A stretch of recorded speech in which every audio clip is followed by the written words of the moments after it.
വയനാട്ടിൽ 2 പേർക്ക് ഷോക്കേറ്റ് ദാരുണാന്ത്യം. വാഴവറ്റ കരിങ്ങന്നിക്കുന്ന് കോഴിഫാമിലാണ് അപകടമുണ്ടായത്.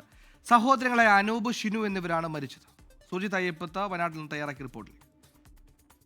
കോഴിഫാം സംരക്ഷിക്കാൻ ഷോക്ക് നൽകാൻ വേണ്ടി വയർ നാട്ടിയിരുന്നു. അവിടെ വെച്ച് ഷോക്കേറ്റാണ് ഇപ്പോൾ 2 സഹോദരങ്ങളുടെ മരണം സംഭവിച്ചിരിക്കുന്നത്.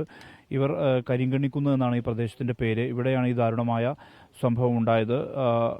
ഇവിടെ ഷിനു എന്ന് പറയുന്ന ഒരു യുവാവും ഒപ്പം തന്നെ അനൂപ് എന്ന് പറയുന്ന മറ്റൊരു യുവാവുമാണ് ഷോക്കേറ്റ് മരിച്ചിരിക്കുന്നത്. ഒരു കോപ്പർ വയർ നൽകിയിരുന്നു എന്നുള്ളതാണ് KSEB ഉദ്യോഗസ്ഥർ പറഞ്ഞത്. ആ കോപ്പർ വയർ ഇതിന് ചുറ്റും നൽകിയിരുന്നു. അതായത് നായ്ക്കൾ ഉൾപ്പെടെയുള്ളവരുടെ ശല്യമുണ്ട്.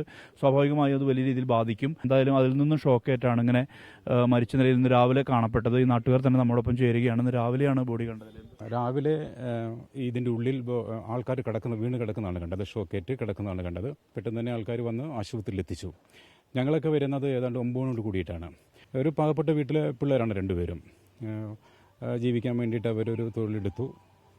ഒരു ഇൻസിഡൻറ്റ് നമ്മുടെ നാട്ടിൽ ഇത് ആദ്യമായിട്ടാണ്. ഇത്രയും വർഷമായി, ഏതാണ്ട് ഒരു 15 വർഷമായി ഈ ഫാം ഇവിടെ പ്രവർത്തിക്കാൻ തുടങ്ങിയിട്ട്. ഇതുവരെ ഒരു ഇൻസിഡൻറ്റ് ഇങ്ങനെ ഉണ്ടായിട്ടില്ല. അതായത് വളരെ കഷ്ടപ്പെട്ടു. ഇഞ്ചി കൃഷിക്ക് കണ്ടമാനം പൈസ മുടക്കി ഒന്നും തിരിച്ചു കിട്ടിയിട്ടില്ല. അപ്പോൾ അങ്ങനെ വന്ന് ജീവിക്കാൻ വേണ്ടി ഇങ്ങനെ തുടങ്ങി. കുറച്ച് ദിവസമായിട്ടുള്ളത്. എനിക്ക് തോന്നുന്നു ഈ കുഞ്ഞുങ്ങളെ കണ്ടാൽ തന്നെ അറിയാം. തുടങ്ങിയിട്ട് ഇപ്പോൾ ഒരാഴ്ചയായിട്ടുണ്ടാവുള്ളൂ. സാധാരണഗതിയിൽ എല്ലായിടത്തും ഇങ്ങനെ ഉണ്ടാകുന്നതാണ്. കാരണം വെച്ചാൽ ഇവിടെയൊക്കെ കണ്ടമാനം കീരിയുടെ ശല്യമുണ്ട്, പാമ്പിൻ്റെ ശല്യമുണ്ട്. അപ്പോൾ അതിൽ നിന്നെല്ലാം രക്ഷപ്പെടുന്നതിന് വേണ്ടിയിട്ട് ഫെൻസിങ് കൊടുക്കാം. അത് സംരക്ഷണത്തിന് വേണ്ടി ചെയ്യുന്നതാണത്. സഹോദരങ്ങളായിരുന്നവർ.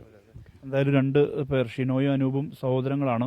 അവർക്കാണ് ഇത്തരത്തിലൊരു ദാരുണമായൊരു അവസ്ഥ ഉണ്ടായിരിക്കുന്നത്. ഈ നാട് അക്ഷരാർത്ഥത്തിൽ വലിയ ഞെട്ടലാണ് ഉണ്ടാക്കിയിരിക്കുന്നത്. ഒരാളുടെ മൃതദേഹം കൈനാട്ടി ആശുപത്രിയിലേക്ക് മാറ്റിയിട്ടുണ്ട്. മറ്റൊരാളുടെ മൃതദേഹം കൽപ്പറ്റയിലെ സ്വകാര്യ ആശുപത്രിയിലേക്കും മാറ്റിയിട്ടുണ്ട്. ഇന്ന് രാവിലെ 8 മണിയോട് കൂടിയാണ് ഇങ്ങനെ ഷോക്കേറ്റ നിലയിൽ 2 പേരെയും കാണപ്പെടുന്നത്.